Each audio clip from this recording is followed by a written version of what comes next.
build a community of Discord, and size of, let's say, 3 to 5 times your collection size, and about 30% of those people will buy your NFTs. That's it. Today, I am very excited to be joined by Arvin Kamsay. If you don't know who Arvin is, he's an NFT marketer who helps project founders sell out their NFTs. His mastermind is Sold Out NFTs. Arvin, welcome to the show. Hey, thank you for having me. It's super awesome for you to be here. Today, Arvin and I are going to explore what it takes to promote an NFT project so that it sells out. Now, Arvin, before we get into this, I would love to hear your backstory. How the heck did you get into NFTs? Start wherever you want to start. Yeah, so back in 2016, a good friend of mine, Nick, told me about crypto. He literally invested everything he had, all his saving. He sold his car, everything he had, and just bought Bitcoins. And then that obviously got my attention. And a few years later, he quit his job, just traveling around the world because he made so much money with Bitcoins. And then I got really excited about the whole concept of the decentralized world and Web3, the cryptocurrencies. And then, and at the time I was working with a lot of public companies doing their investor relationship marketing, managing 500K a month, paid advertising. And then there was an artist from Italy, one-on-one collection. He approached me and he said, like, no one's done paid ads. And he's done everything else to sell his collection. He's not successful. And then he goes, do you just want to try it out? Just see what happens if you just do some paid ads. And then with this real quick, before you do that, I want to go back to what you used to do for this investor relations thing. What is that? What did that job entail? Because I think that'll be important for people to understand. For sure. Yeah. So basically we had different personas of long-term and short-term investors. So Max, the millennial, and then Gary, the long-term investor. And then I would do paid ads, a lot of programmatic ads, like display ads. And then we would essentially do awareness type of campaigns. So potential investors would learn about a public company, about their team, about their whatever solution that they provide, the problem, the opportunity, everything, which is just like NFTs. Just exactly like a NFT website that we look at. We had an investor deck, and then we would get people interested in looking into it, and then investing into it, and then potentially nurturing them until they become a long-term investor, and then they invest more. So that was literally my job. So that's fascinating. I didn't even know such a thing exists. So this is a public company, and they're just trying to get more long-term people to hold their stock. Is that essentially what you're saying? Pretty much. Now, why? Yeah. Just out of curiosity, why do they do that? What's the objective? Why would a company do something like that? Well, yeah, so increase their stock price, and then just growing their company, and a lot of times and it evolved a lot more than just obviously paid ads. So we would do a lot of webinars. We go to different channels. Every new thing that was happening with the company, any new client that we were getting, we would obviously do press releases and talk to investors, even in a form of phone conversations. We had a manager that would talk to them. So anyways, yeah, the concept was just a lot of people buying into the stock, and then also the price of the stock will go up. That was the objective. Okay, this is so fascinating because there's probably so many parallels between what you did in that career and what you're doing now. So this Italian artist, continue with that story. Yeah. So then he said, he's done everything else, and nothing has worked, and he wanted to see if I could just run some paid ads. Maybe that could work for him. And then he had obviously very small collection because it was one-of-one. And then he sold out in a week with just straight paid ads, just running into his website and showing off his art. And then that was, for me, a proof of concept where I thought, oh, okay, so there's something I don't know about this industry, and that I could just bring into this industry and just really develop it. And then so I started talking about it online. I just put up a gig. I didn't think much out of it at the time. But then a lot of people just gravitated toward just working with me because like a lot of things I was talking about was just coming from a different, I guess, different universe than what Web3 people were used to at the time. And then yeah, so like first month I think I worked with like I consulted about 100 projects. Second month another 100 projects, and then I realized like okay, I don't want to just be on Zoom like 14 hours, 18 hours a day. So then I obviously slowed down. But When was this? Was this pre-pandemic or was this this 2020? is this is October 2021. Okay, cool. Yeah. So keep going This with the is like story. close to the peak of the search inquiries um for NFTs. NFTs were, obviously just surpassing the cryptocurrencies. And the cryptocurrency price was getting to its highest. And so it was literally the peak for everything. And yeah, so and then it was very exciting times. And also what was very, very I guess cool about that time was that, you know, a lot of projects were selling out. And so it wasn't so much of a struggle for people. It was more just like when they're gonna launch their collection to sell out. Okay, so something happened along the way. Obviously, the market crashed and all that stuff. But you were there in the peak of it all, helping projects essentially sell out, right? So what are you doing now? Like, bring us up to the present. We're recording this nearly a year after you started that crazy time, right? Yeah. So now, what are you doing these days?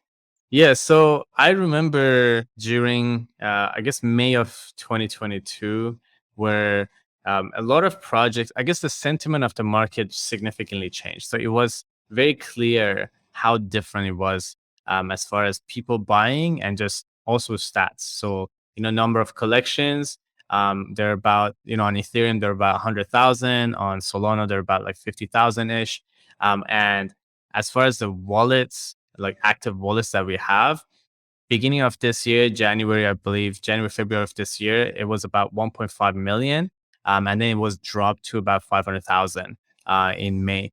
And so there was obviously a significant decrease in the price of a lot of collections, significant decrease in cryptocurrency price. And then obviously a lot of people were working on a lot of things, but then they decided to either pause or just completely just forget about their projects. And this is not just a small company. So even some large companies, they were working for, a year or two on their project and then just decided to not do anything. So I remember as that was happening, a lot of projects were leaving, but I realized, this is just like any other product or any other service that when it gets saturated, you just got to get better. You got to get your offer better. You got to market in a different way. Just like, how you still buy a fitness program, even though it's pretty saturated and like everyone's done it at this point. And you can still be very successful and just do cool things. I thought, okay, cool. So if I create a mastermind and just get people to really just come together and just all share their knowledge and their findings together, then we can get through this, I guess, bear market and figure out ways to be able to sell out NFT projects. And so while it obviously got harder, there's still ways and there's still projects that are selling out. And I've had projects sold out past the, I guess, past the exciting times of the NFTs since then as well. Things that we do right now as far as marketing NFTs obviously significantly change, but and also fewer projects sell out for sure, but it's still happening, which is great. So one of the questions I have for you is, were you able to actually just go in full time and do this? I mean, is this all you do now? I mean, and what was that transition point? Was it back in the peak in October where you just said, okay, I'm quitting my job and I'm doing this full time? Yeah, so I literally, it was around November where I had so much. So I had so much going on in Demand. this Web3 space. Yeah, so much demand in this space where I was sleeping about 2 hours a day. Jeez. And yeah, and I just thought myself. So but I realized it's not going to stay that way. That's why I was staying up so many hours, so many days a week, because I realized if I just do that, eventually this won't be that way. And I was right. So I really just I guess took the best out of that time. And then around, I want to say January, February, everything really slowed down. And then but then again, just like anything, like it doesn't have to be all exciting and like, there's lots of demand. You still build yourself up, and then while everyone's leaving, if you stay, you can figure out your own, I guess, clientele and just do well. And that's what I did. I this is still full time for me. I think that's great. And this is one of the things I'm going to be talking about at my crypto business conference is that Gartner has this hype cycle. And every innovation goes through this hype cycle where it starts at the, it starts at the bottom and it reaches the peak of inflated expectations. And then it goes into the trough of disillusionment and then eventually works its way towards ultimate acceptance. And the truth of the matter is that, yeah, I mean, like a lot of people are getting flushed out of the marketplace as far as NFT projects go, but this is when the builders are coming in, right? This is when a lot of people are looking into the future and they're saying to themselves, okay, I can learn from all these crazy things that have happened, and now I can build something that's going to be really successful.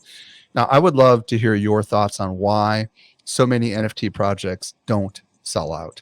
I mean, there's the obvious one where the economy might be, not so good, but what are some of the other things that you see that kind of helps explain, regardless of whether you're in a good economy or a bad economy, as to why they don't sell out?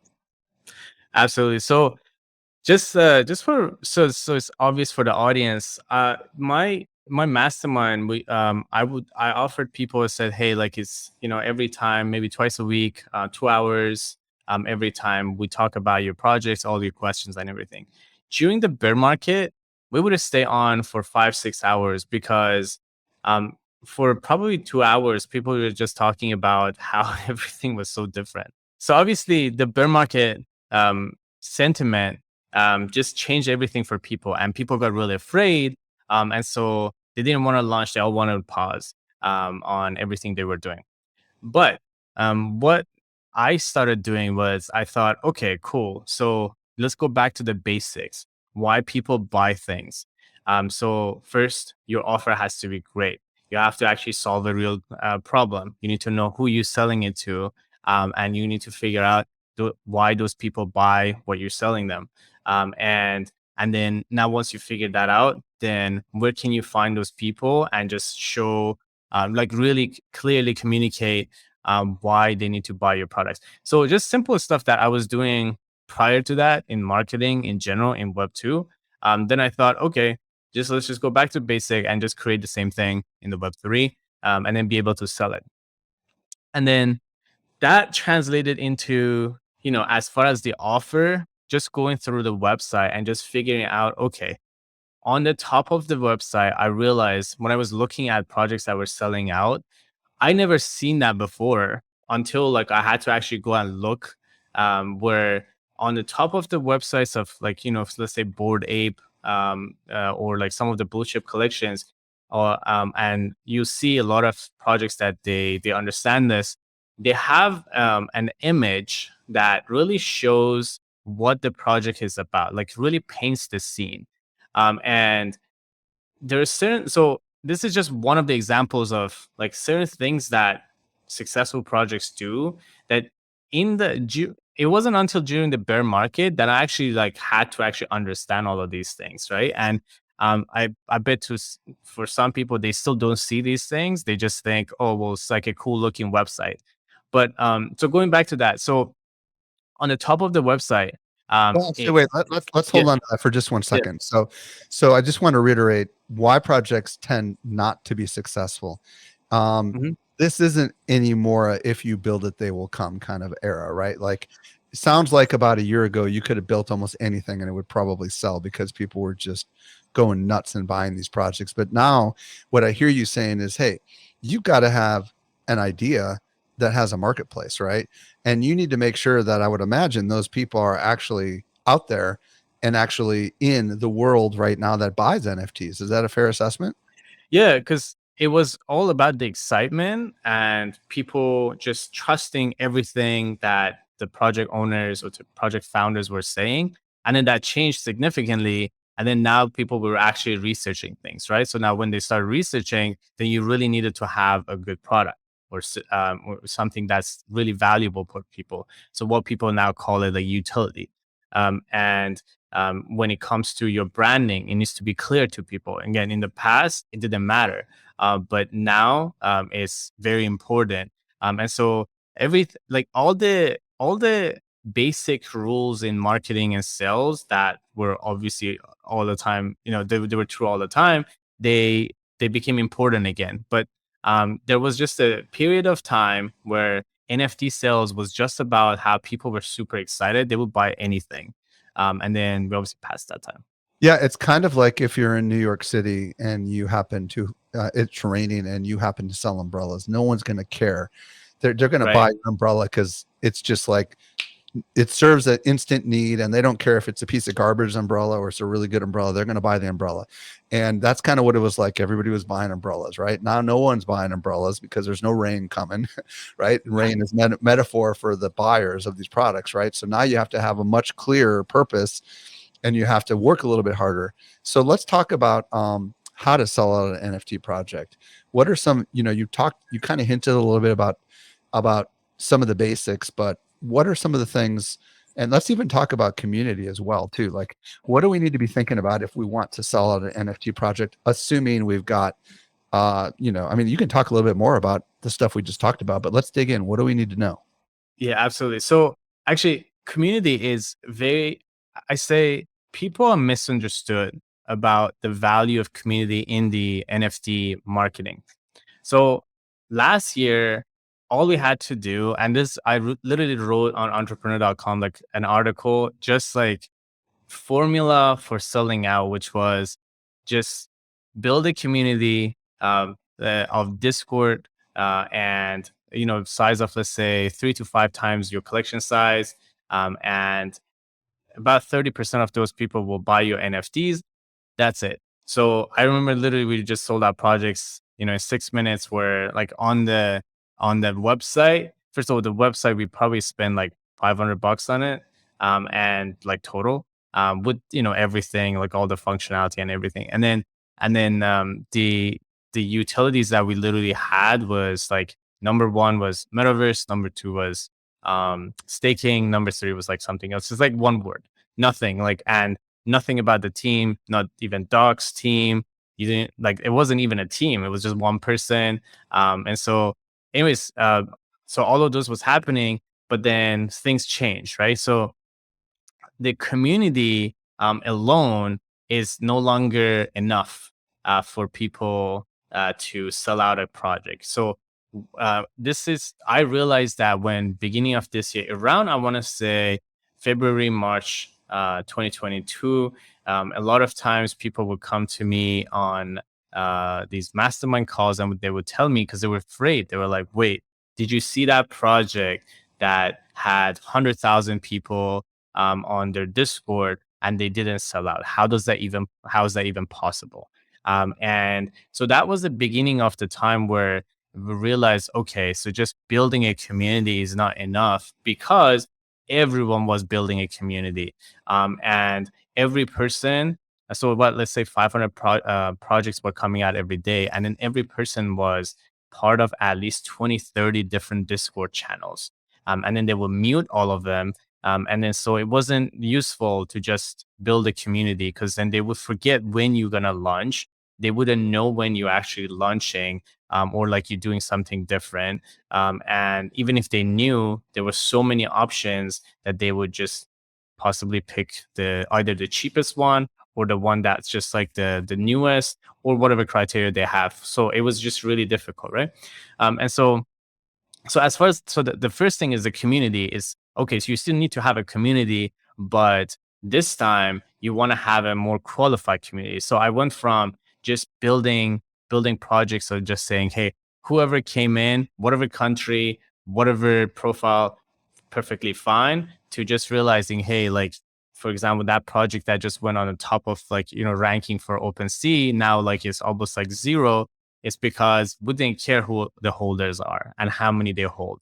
But then we're like, okay, so like let's figure out what are some things we need to do to make sure the holders or the people actually being part of the community, they're more qualified. So then there was a time everything was about whitelisters and making it harder and harder for people to join your project as a whitelister. There was a time where they closed discords, so it was only available for specific people. You would get a link and it was like some exciting thing to just be part of a Discord channel. So what I did was I created a landing page where on the landing, and I got the idea from Prement.xyz, but people can do it on the Prement XYZ as well. But basically, we created a landing page that was only allowing people to register to become a part of the community when they joined Discord, they followed Twitter, they connected their wallet, and let's say on their wallet there was at least $100, few $100, right? So now all of a sudden, this person is very different to all those people who are joining, but they don't really want to connect their wallet. So these people are more committed. They're a different type of people than whoever person was joining the project. So and this continually just became harder and harder, right? So we've done that, and we're like, okay, now everyone's doing the same thing. So let's just make them now buy something. So I got it to a point where one project, I told them, I said, like, just experiment, see what happens. So they asked to actually for whitelisters to guarantee their spot, they had to pay $50 in ETH to be able to guarantee the whitelist spot. I did for another project, I said, make people actually buy NFTs from your other collection, and they did that. People would actually literally sweep the floor for another collection of the same company, and then just to be able to get the whitelist, right? So we continuously made it harder and harder for people to get into the community, because we didn't want to have a distorted image going into a mint date, thinking we have so many people, and then when we look back, there's like no one, right? So that was as far as the community. So that changed, and then also it was initially all about the community itself, but then later on it became about the product market fit. So meaning, would the utility of the project, or just let's say in simple words, if I hold a specific NFT, what would that do for me? What's the benefit of me holding this, and what's the benefit of the holding this NFT for me as a buyer? Now it could be a Web3 buyer, or it could be a Web2 buyer, but I just need to understand why I need to buy this NFT. And projects who could come in and have a strong narrative to clearly communicate like why you need to buy their project, and if they had something of substance, then they would meet that requirement for having a better project, than other projects out there. And that's what people like calls the utility now. Like everyone, like you talking about, like, you're taking shower, people like, what's the utility, right? It's just like everything is like, okay, what's the utility? That's what everyone's talking about right now. I think in a maybe 6 months down the line, maybe we won't talk about it as much. Maybe there would be another change. Maybe something else would become more important. Like some people right now, they're talking about like how a story is going to be more important, because now everyone has utilities, right? We talked about it so much. Everyone has a utility now. So yeah, let me yeah. that's a perfect transition to my next question, which is communication, right? Because you've already kind of hinted at this a couple of times, like, hey, on the website have these things, or what is the benefit of holding the NFT? Like, talk about communication strategy a little bit here, because obviously I think this could be a huge differentiator, right? Yeah. So one of the things I do with projects, and I tell them, if they, even if they're new, or if they even they've been in this market for some time, I tell them to spend at least 100 hours on Twitter Spaces, and get roasted by influencers, by potential investors, and even if they can even have like a Web2 type of people too, like get in front of them and just pitch your project, and spend not pitching your project for like 20 minutes, because that's what most people do when they come in and talk about their projects. They need 20 minutes to actually communicate the project. No, if you can actually pitch your project in 1 minute and say 1 minute, actually what your project is about, why I need to buy it, and that's clear to people. And then you go through these 100 hours and spending time with people, and people telling you, hey, for example, you talk about this really cool project and you're going to make so much money. What are you going to do with this money? And then you'd be like, oh, I've never thought about that. Then you go and actually figure that out.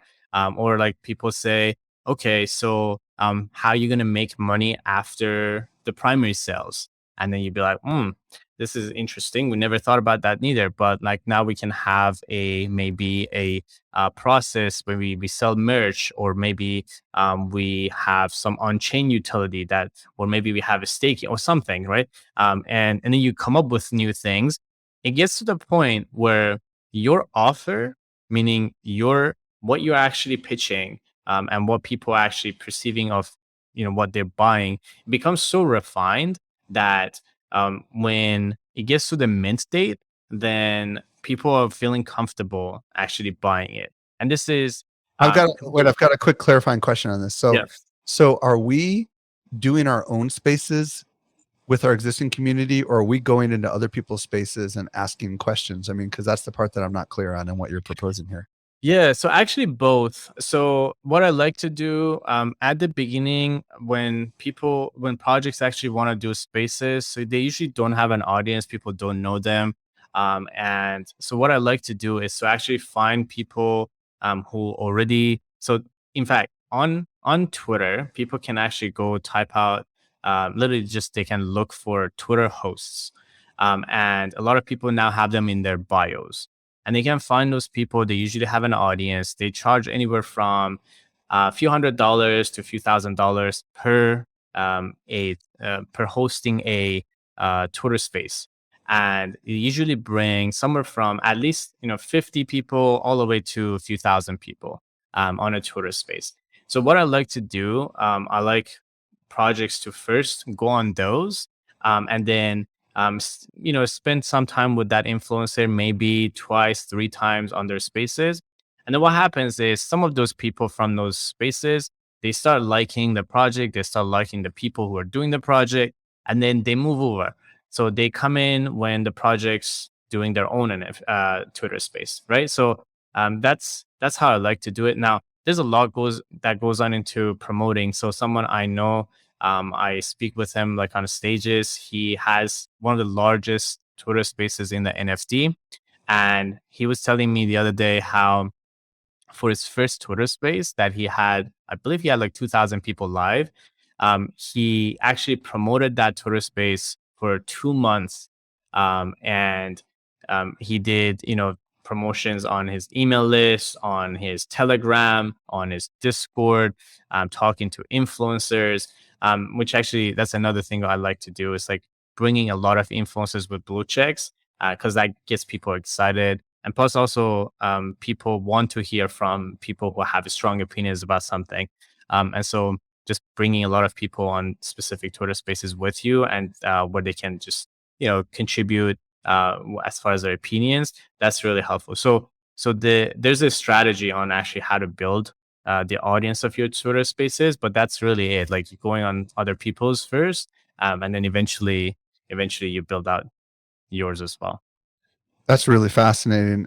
Back to the website, the actual NFT website. You were talking earlier about how there are some things that some of the best NFT projects have on their website. What are some of the things we need to be thinking about? Yeah. So the context of that is, a lot of people, and this was back in last year. A lot of times, I would see people from the agency world, people from e-commerce. They would see the opportunity. They say, "Well, this is just like another product. Let's just launch an NFT collection." But they didn't really have a story around the project. No one knew why they got into the NFT world. No one knew why their NFT is existing. And once you get to that point where you can't actually explain that to people, there's something wrong with the NFT collection.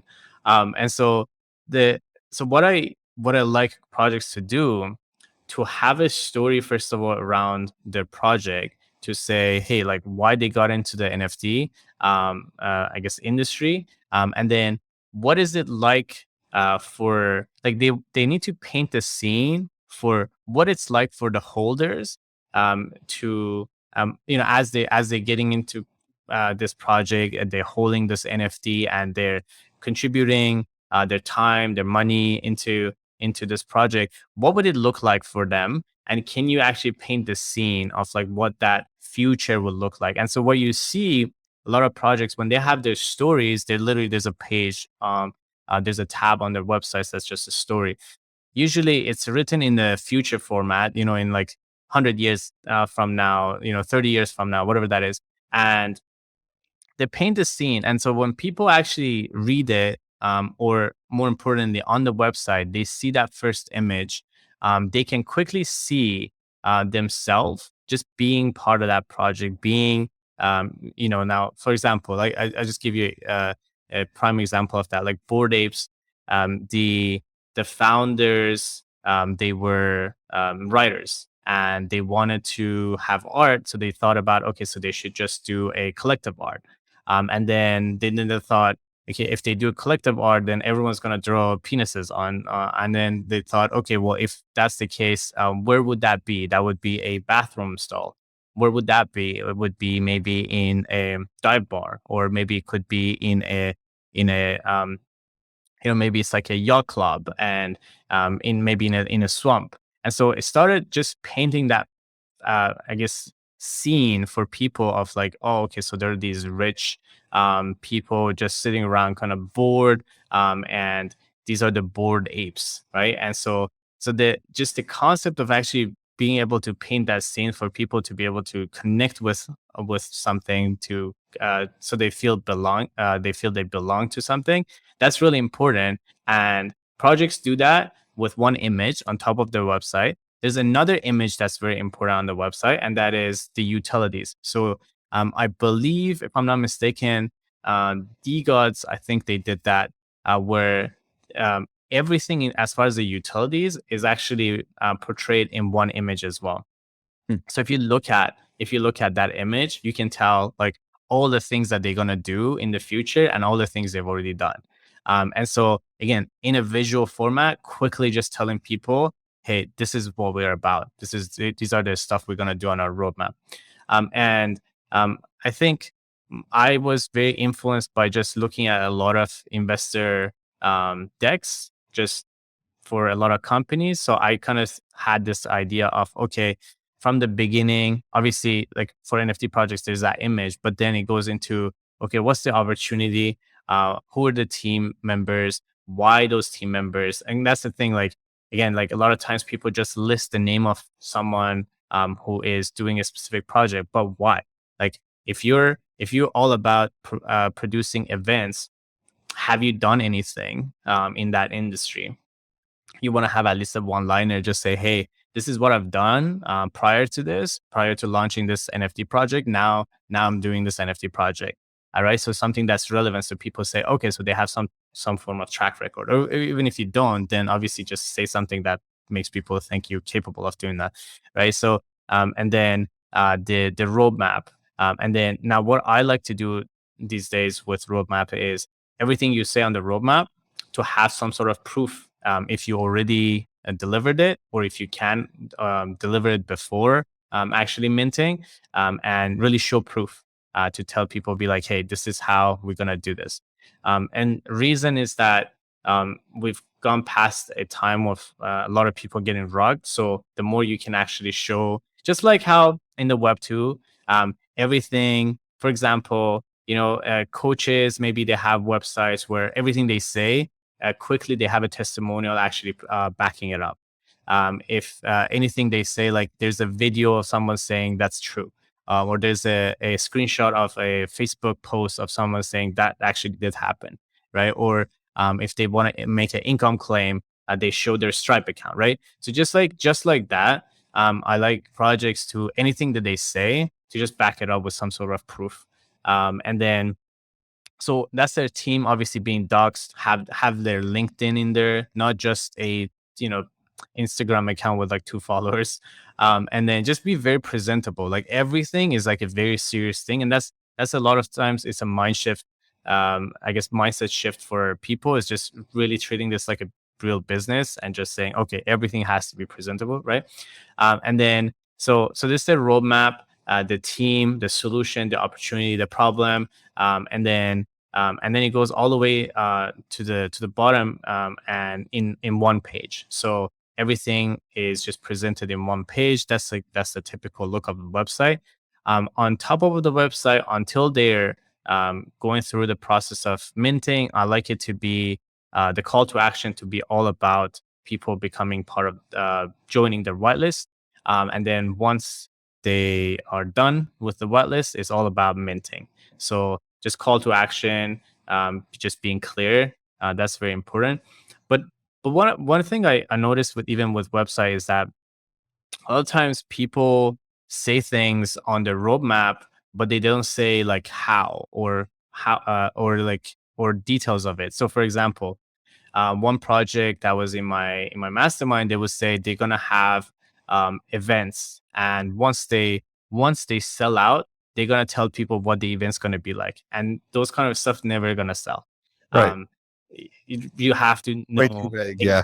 yeah, you have to know exactly what the event is gonna be like, where is it gonna be, who's gonna be in there, how many times a year you're gonna do it, who's the DJ you're gonna bring, like every single details of it, to the point of you almost like either you paid for it already, or you on that up until that point of just paying, and then you telling people here's the opportunity.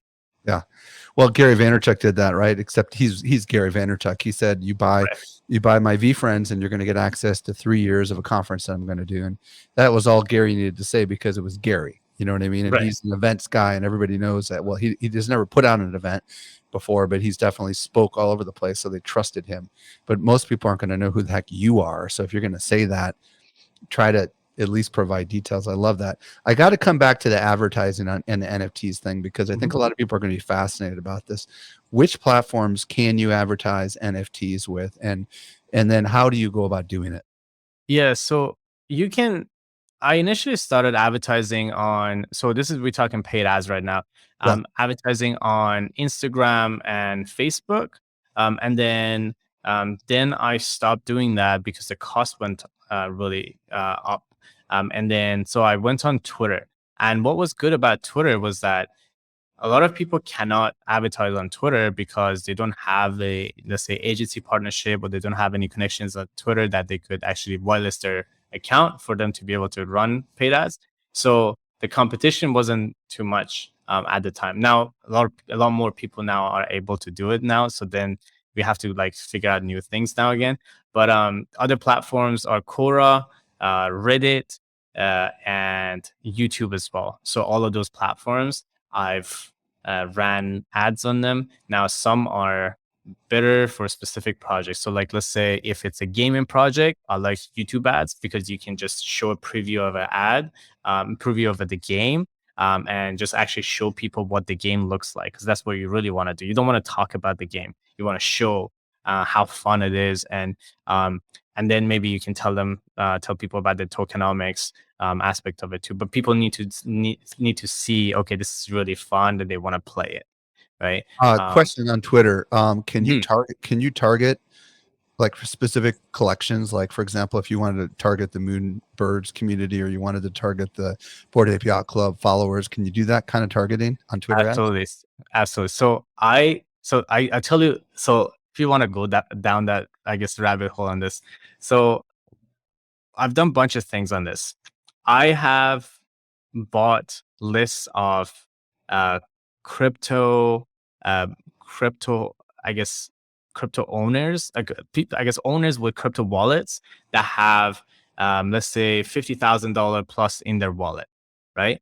And you can upload that list, and then you can run ads to all those people, On Twitter. okay, on Twitter. So Okay. that's one thing.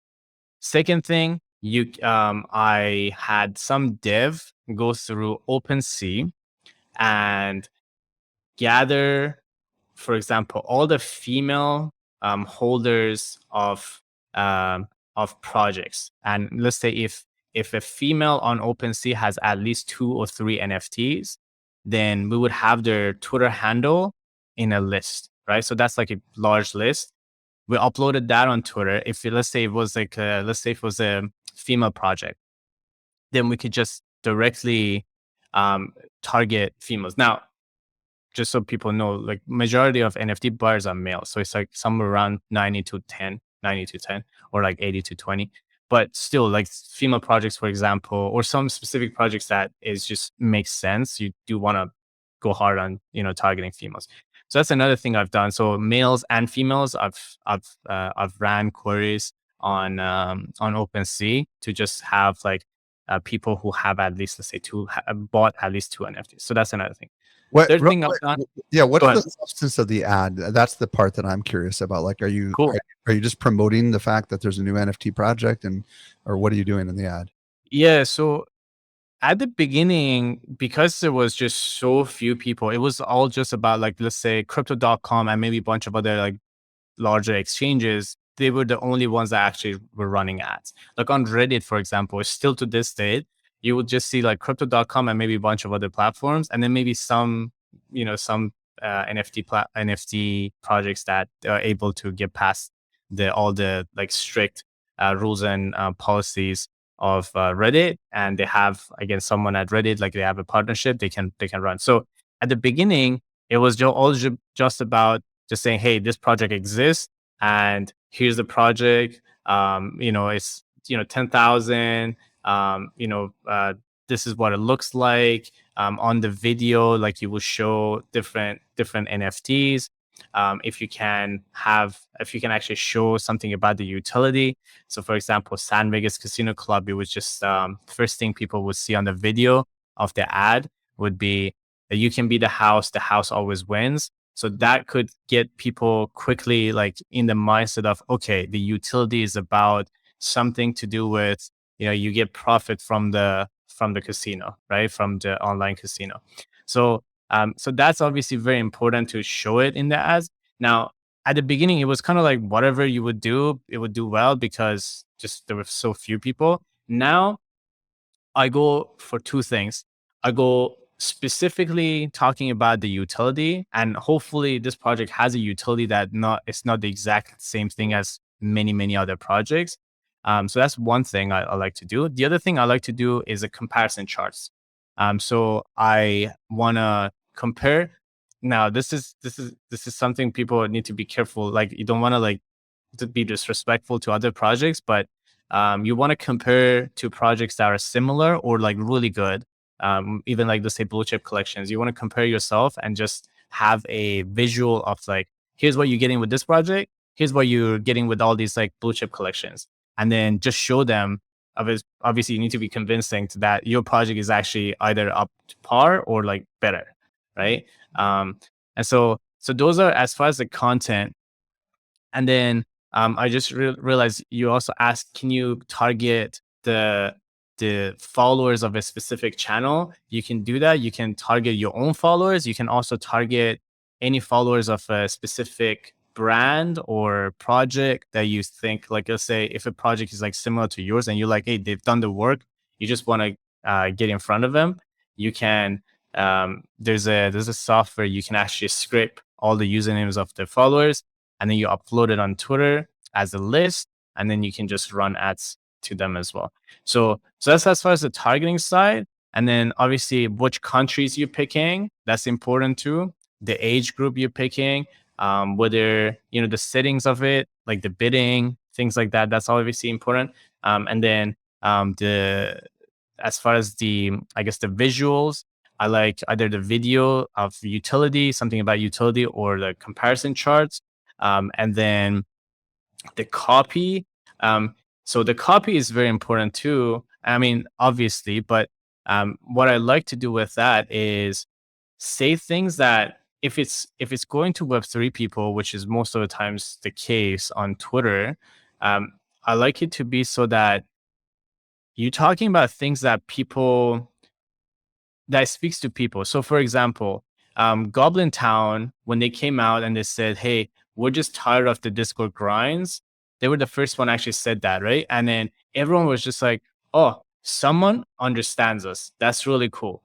And so I like to start the ads, but just first line, something like that, right? So just say, for example, for this project I just recently was running ads on, I said, finally a project that a project with paid off utilities, meaning they already paid for all the utilities. You don't have to worry if they, if they sell out, they're still, are they going to actually deliver on their promises or not? Because they already paid for everything, right? So that alone just makes people think, okay, at least I'm not going to, I don't have to worry about that. And so that's something that people are thinking about. If you can just speak to that, then people just, you grab people's attention, right? So those are, I would say, yeah. Awesome. Arvin, this has been like jam packed full of insights. If people want to find you, where do you want to send them? Your preferred social channel, and also do you have a website you want to send them to if they want to discover a lot more? Absolutely. So sold out NFTs. So that is SOLD NFTs. Sold out NFTs.io. So that's my website if you want to check that out. And then also on socials, Arvin K NFT. That's ARVIN K NFT. That's and then on Twitter and LinkedIn, I'm most responsive. So it's myself just talking to people.